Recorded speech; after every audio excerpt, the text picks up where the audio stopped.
ಎಲ್ಲರಿಗೂ ನಮಸ್ಕಾರ. ಮಂಜುಶ್ರೀ ಕೈ ರುಚಿಗೆ ಸ್ವಾಗತ. ಇವತ್ತು ನಾನೊಂದು ಬ್ರೇಕ್ಫಾಸ್ಟ್ ರೆಸಿಪಿಯನ್ನು ತೋರಿಸ್ತಾ ಇದ್ದೀನಿ. ಬೆಳಗಿನ ತಿಂಡಿಗೆ ತುಂಬ ಚೆನ್ನಾಗಿರುತ್ತೆ.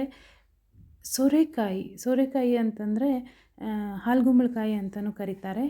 ಈ ಸೋರೆಕಾಯಿಯನ್ನು ಉಪಯೋಗಿಸಿ ನಾನು ಖಾರದ ಕಡುಬನ್ನು ಹೇಗೆ ಮಾಡೋದು ಅಂತ ತೋರಿಸ್ತಾ ಇದ್ದೀನಿ, ಅಥವಾ ಖಾರದ ಇಡ್ಲಿ ಅಂತಲೇ ಇದನ್ನು ಹೇಳ್ಬೋದು. ಹೇಗೆ ಮಾಡೋದು ಬನ್ನಿ ನೋಡೋಣ.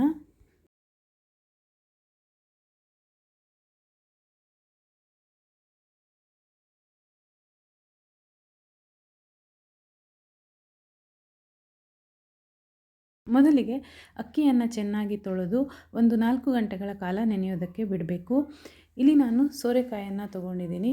ತುಂಬ ಎಳತ್ತಾಗಿರುವಂಥ ಸೋರೆಕಾಯಿ. ಇದರ ಸಿಪ್ಪೆಯನ್ನು ತೆಗೆದು ತಿರುಳನ್ನೆಲ್ಲ ನಾನು ಹಾಗೆ ಇಟ್ಟಿದ್ದೀನಿ, ಯಾಕೆಂದರೆ ತುಂಬ ಎಳತ್ತಾಗಿದೆ. ತುರಿದು ಇಟ್ಕೊಂಡಿದ್ದೀನಿ.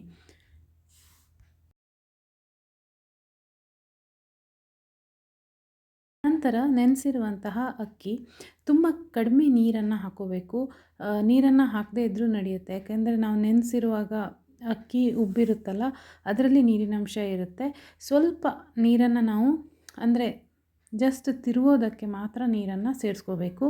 ಹಾಗೆ ಹಸಿ ತೆಂಗಿನ ತುರಿಯನ್ನು ಹಾಕಿ ನುಣ್ಣಗೆ ಎಷ್ಟು ಗಟ್ಟಿಯಾಗಿ ಸಾಧ್ಯವೋ ಅಷ್ಟು ಗಟ್ಟಿಯಾಗಿ ರುಬ್ಕೋಬೇಕು. ರುಬ್ಬಿರುವ ಮಿಶ್ರಣವನ್ನು ಒಂದು ಪಾತ್ರೆಗೆ ಹಾಕೋಬೇಕು. ಇದಕ್ಕೆ ತುರಿದಂತಹ ಸೋರೆಕಾಯಿ ತುರಿಯನ್ನು ಸೇರಿಸಬೇಕು. ಹಾಗೆ ರುಚಿಗೆ ತಕ್ಕಷ್ಟು ಉಪ್ಪನ್ನು ಹಾಕಿ ಚೆನ್ನಾಗಿ ಮಿಶ್ರ ಮಾಡಬೇಕು. ಅಂದರೆ ಎಲ್ಲವೂ ಮಿಕ್ಸ್ ಆಗುವ ಹಾಗೆ ಮಿಶ್ರ ಮಾಡಬೇಕು. ಸೋರೆಕಾಯಿ ನೀರನ್ನು ಬಿಟ್ಕೊಳ್ಳೋದಿಲ್ಲ ಜಾಸ್ತಿ, ಅದಕ್ಕೋಸ್ಕರ ಏನು ತೊಂದರೆ ಆಗಲ್ಲ. ಚೆನ್ನಾಗಿ ಮಿಕ್ಸ್ ಮಾಡ್ತಾ ಬಂದಂಗೆ ಚೆನ್ನಾಗಿ ಎಲ್ಲದಕ್ಕೂ ಅಕ್ಕಿ ಹಿಟ್ಟು ಹಿಡ್ಕೊಳ್ಳುತ್ತೆ, ನೀಟಾಗಿ ಮಿಕ್ಸ್ ಆಗುತ್ತೆ. ನೀರೇನು ಬಿಟ್ಕೊಳ್ಳಲ್ಲ, ನೀರೇನು ಆಗೋದಿಲ್ಲ. ನೀವು ಇದನ್ನು ಹಾಗೆ ಕೂಡ ಸ್ಟೀಮ್ ಮಾಡಿ, ಅಂದರೆ ಇಡ್ಲಿ ಪಾತ್ರೆಯಲ್ಲೂ ಕೂಡ ಸ್ಟೀಮ್ ಮಾಡ್ಕೋಬೋದು. ಇದಕ್ಕೆ ನಾನೊಂದು ಒಗ್ಗರಣೆಯನ್ನು ಸೇರಿಸ್ತಾ ಇದ್ದೀನಿ. ಇದರಿಂದ ಟೇಸ್ಟ್ ಜಾಸ್ತಿ ಆಗುತ್ತೆ. ಸೋರೆಕಾಯಿಗೆ ಅದರದ್ದೇ ಆದ ಒಂದು ಟೇಸ್ಟ್ ಇಲ್ಲ, ಆದರೆ ತುಂಬ ಆರೋಗ್ಯಕ್ಕೆ ತುಂಬ ಒಳ್ಳೆಯದು.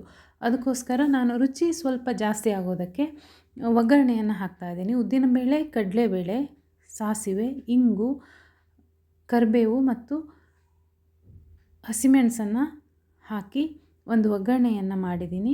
ಅದನ್ನು ನಾನಿಲ್ಲಿ ಸೇರಿಸ್ಕೊಳ್ತಾ ಇದ್ದೀನಿ. ನಾನು ಮೊದಲೇ ಹೇಳಿದ ಹಾಗೆ ಪ್ಲೇನಾಗಿ ಕೂಡ ನೀವು ಇಡ್ಲಿಯನ್ನು ಮಾಡ್ಕೋಬೋದು. ಇಲ್ಲಿ ಬಾಳೆ ಎಲೆಯನ್ನು ತೊಗೊಂಡಿದ್ದೀನಿ. ಬಾಳೆ ಎಲೆಯನ್ನು ಸ್ವಲ್ಪ ಹೀಟ್ ಮಾಡ್ಕೋಬೇಕು, ಬಿಸಿ ಮಾಡ್ಕೋಬೇಕು ಒಲೆ ಮೇಲೆ ಇಟ್ಟು. ನಂತರ ನಾವು ರೆಡಿ ಮಾಡಿಟ್ಟಂತಹ ಹಿಟ್ಟನ್ನು ಈ ರೀತಿಯಲ್ಲಿ ಲೆವೆಲಲ್ಲಿ ಹರಡಿ ಎರಡೂ ಕಡೆ ಮಡಚಿ ನಾವು ಇಡ್ಲಿ ಪಾತ್ರೆಯಲ್ಲಿಟ್ಟು 20ರಿಂದ 25 ನಿಮಿಷಗಳವರೆಗೆ ಬೇಯಿಸಬೇಕು. ನೀವು ಇದೇ ಮಿಶ್ರಣವನ್ನು, ಅಂದರೆ ಬಾಳೆ ಎಲೆ ಇಲ್ಲ ಅಂತ ಅಂದರೆ ನೀವು ಇದೇ ಮಿಶ್ರಣವನ್ನು ಹಾಗೆ ಇಡ್ಲಿ ಮೌಲ್ಡಿಗೆ ಹಾಕಿ ಮಾಮೂಲು ನೀವು ಇಡ್ಲಿ ಎಲ್ಲ ಮಾಡ್ತೀರಲ್ಲ ಅದೇ ರೀತಿಯಲ್ಲೂ ಕೂಡ ಇದನ್ನು ಮಾಡ್ಕೋಬೋದು.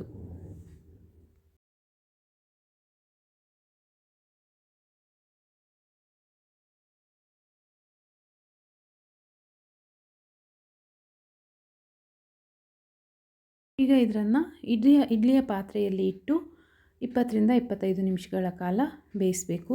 ತುಂಬ ಅರೋಮ ಇರುತ್ತೆ. ತುಂಬ ರುಚಿಯಾದಂತಹ ಸೋರೆಕಾಯಿ ಖಾರದ ಕಡುಬು ರೆಡಿ.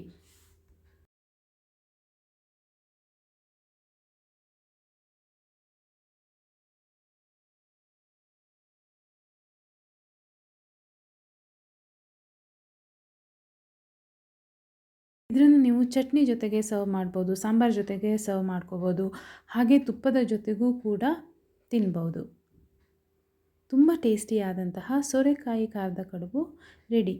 ನೀವು ಮಾಡ್ಕೊಳ್ಳಿ, ನನಗೆ ಫೀಡ್ಬ್ಯಾಕನ್ನು ಹೇಳಿ. ನಿಮಗೆ ವಿಡಿಯೋ ಇಷ್ಟ ಆಗಿದ್ದರೆ ಪ್ಲೀಸ್ ಲೈಕ್ ಮತ್ತು ಕಮೆಂಟ್ ಮಾಡಿ, ಹಾಗೆ ಹೆಚ್ಚು ಶೇರ್ ಮಾಡಿ. Thank you.